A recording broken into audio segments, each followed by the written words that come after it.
খানা খাই, খানা খাই না, খানা খালি ওরই মুসলমানই খায় না, ওরই পদেও খায়। কি খায় কিনা? আমেরিকার ফিলিপ মিস্টার বুশ সেও খায়। আপনার গোয়াল ঘরে যে গেছে মিস্টার কাউ, গরু গরু। বাবাজিরা ভালো করে বুঝবেন, হরিপদ খানা খেলে হরিপদের পেট ভরে, মিস্টার বুশ খানা খেলে বুশেরও পেট ভরে, ওই গরু খানা খেলে গরুরও পেট ভরে। কিন্তু আমি আব্দুল করিম খানা খেলে পেট ভরলে চলবে না। আমার খানা খাওয়া ইবাদত হওয়া লাগবে, কারণ মাওলা আমাকে খানা খাওয়ার জন্য সৃষ্টি করে নাই, সৃষ্টি করেছে ইল্লাহ লিয়াবুদুন, একমাত্র ইবাদতের জন্য। ঠিক কিনা জোরে বলেন? অর্থাৎ খানা যদি খাওয়াই লাগে, ইবাদত বানাইয়া খাওয়া লাগবে। আর ইবাদত তখনই যখন খানা খাওয়া রসুলের তরিকায় হবে। ঠিক কিনা জোরে বলেন? রসুলের তরিকায় খানা খাই যদি ইবাদত বানাইতে পারি, শুধু পেটই ভরবে না বাজান। ওই খানা খাওয়া ইবাদত হলে লক্ষ লক্ষ নেকি আমলনামায় জমা করে দিবে। ওই খানা খাওয়ার কারণে আপনার বেহেশতের রাস্তা পরিষ্কার হয়ে যাবে। চিৎকার দিয়ে বলেন সুবহানাল্লাহ। আর আমরা খানা খাই কেমনে দেখেন, উরে বাপ রে বাপ, বর্তমান চেয়ার টেবিল ছাড়া কোনো মুসলমানের খানাই হয় না। কি কথা ঠিক না? অধিকাংশ মুসলমান করে বর্তমানে ডাইনিং সেট। নাকি ভুল বলতেছি আমি? জোরে কান। অথচ চেয়ার টেবিলে খানা খাওয়া খ্রিস্টানদের তরিকা, মুসলমানদের জন্য চেয়ার টেবিলে খানা খাওয়া জায়েজ নাই। হ্যাঁ, টেবিলে খাওয়া জায়েজ আছে, টেবিলের উপরে উঠে বসতে হবে আপনাকে। সুন্নাত তরিকা হলো যেই লেভেলে বসবেন ওই লেভেলে প্লেট থেকে খানা খাইতে হবে, বসার এবং প্লেট থেকে লেভেলটা সমান হতে হবে। এটাই হলো সুন্নাত। কথা ঠিক কিনা? বলেন ঠিক কিনা? টেবিলে খাইতে যদি হয় টেবিলের উপর উঠে বসবেন আপনি, চেয়ারে বসে টেবিলে প্লেট থেকে খানা খাওয়া মুসলমানের জন্য জায়েজ নাই। আশ্চর্য মুসলমান আজকে কোথায়? আমি সাধারণ পাবলিকের কথা কি বলবো, গেছি মাহফিল করতে, একটা কামেল মাদ্রাসার মাহফিল। ওই মাদ্রাসার যিনি প্রিন্সিপাল, ট্রিপল টাইটেল, এত বড় একজন আলেম, ট্রিপল টাইটেল, ওনার বাড়ি খানার আয়োজন। মাহফিল শেষ করে খানা খাইতে ঢুকছি, যাই এই ঘরের মধ্যে চেয়ার টেবিলে সুন্দর করে খানা একেবারে গুছায় গাছায় ধুয়ে দিয়েছে। মানে আমরা স্টেজে থাকতেই ফোন দিয়ে করে দিয়েছে বাসায়, হুজুরে নিয়ে আসতেছি তাড়াতাড়ি খানা রেডি করে। যাই নিজে চেয়ার টেবিলে খানা সাজাতে, আমি কই মাওলানা সাহেব আমি তো খ্রিস্টান না, আমি একজন মুসলমান। মাওলানা সাহেব আমার মুখে দিকে আঁকড়ে তাকায়, হুজুর এই কথা বলতেছেন কেন?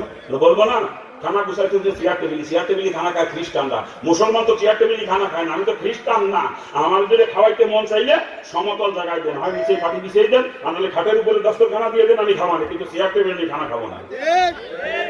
মাওলানা সাহেব বিছিয়ে বিছিয়ে না ফেলে যে পাটি একটা নিয়ে আইছে, পাটির উপরে চাদরও একটা বিছিয়ে দিচ্ছে, দস্তরখানা দেয় নাই, খানা সব নামাই দিচ্ছে। কারণ আমার একটা হুজুর বসেন খান, আমি তো দস্তরখানা কই, দস্তরখানা ছাড়া কেমনে খানা খাই মুসলমান? দৌড়ে যে নাক পোষা গামছা একটা নিয়ে চলে গেছে, গামছা। একজন ট্রিপল টাইটেল, এত বড় একজন আলেম, তার ঘরে চেয়ার টেবিলি খানা হয়, দস্তরখানা নেই তার ঘরে। অধিকাংশ মুসলমান বর্তমান দস্তরখানা চেনেও না। কথা ঠিক কিনা? এ জোরে বলেন ঠিক কিনা? আল্লাহ মাফ করুক, আমার মেয়ের বয়স এখন 12 বছর, কিন্তু আমার মেয়ে যখন 5 বছর বয়স, আমি রাত্রি 2টার সময় বাসায় গেছি মাহফিল শেষ করে, আঙ্গুর নিয়ে গেছি, কালো আঙ্গুর আছে না, 2 কেজি আঙ্গুর নিয়ে গেছি।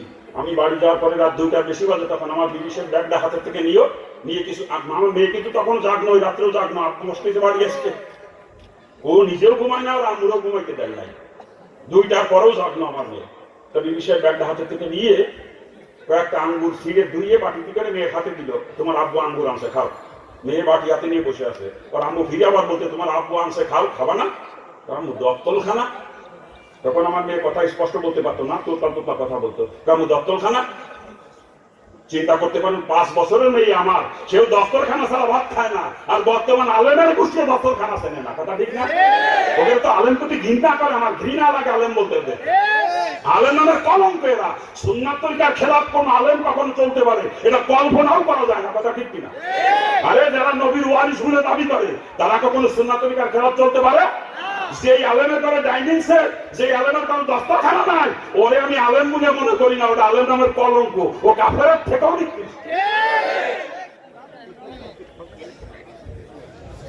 খারাপ লাগে আপনাদের নাকি? খারাপ লাগে বাজান?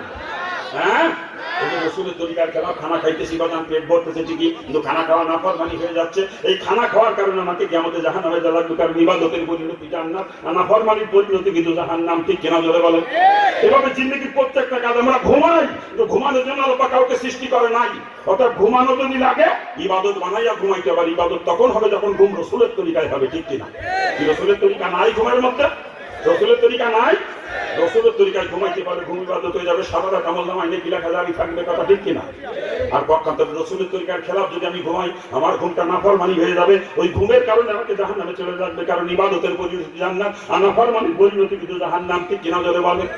এভাবে জিন্দেগির প্রত্যেকটা কাজ যেখানে রসুলের তরিকা আছে, ওটা রসুলের তরিকায় করলেই তখন ইবাদত, আর রসুলের তরিকার খেলাফ যখন করবো তখনই সেটা নাফরমানি, ঠিক কিনা?